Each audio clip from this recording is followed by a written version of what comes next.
রাজধানীর বাতাসে কান পাতলে বাংলা ভাষাকে নানাভাবে আবিষ্কার করা যায়। কোথাও হিন্দি উর্দুর মিশেল, কোথাও বাংলার সঙ্গে ইংরেজি মেশানো।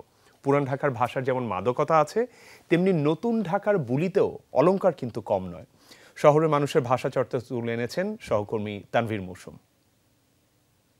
তুমি মিয়া টাকা পয়সা খরচা কইরো, খালি মিয়া এমনি ভুললে হইব না মিয়া। তেরা মাকা কসম তুই আজ বিলটা দে দে ভাই দে দো ভাই। আরে দে দে ভাই, জাত গোষ্ঠীর কাছে ভাই বিল তুমি দে দো ভাইয়া। দে দো।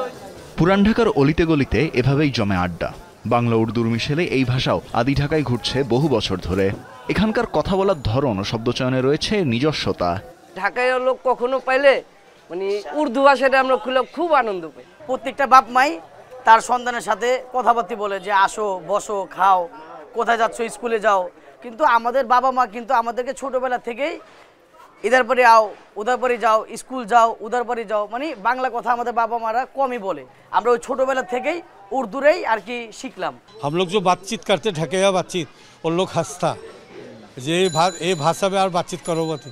ये भी देश बांग्लादेश हुआ, हाँ बांगला कथा बोलो तार मतो बांगला कम पारी। हमारा जरा मुरब्बी আছে যতজন আছে हम सब ढकेया बातचीत करते। এটা কি কোন আপনারা লবণ, আমরা তো অন্য নুনই কই।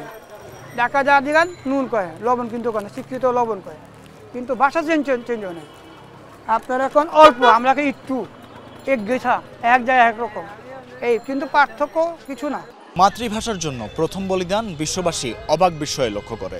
মাতৃভাষায় কথা বলতে আকুল সবার হৃদয়ে। তানভীর মৌসুম, যমুনা নিউজ, ঢাকা।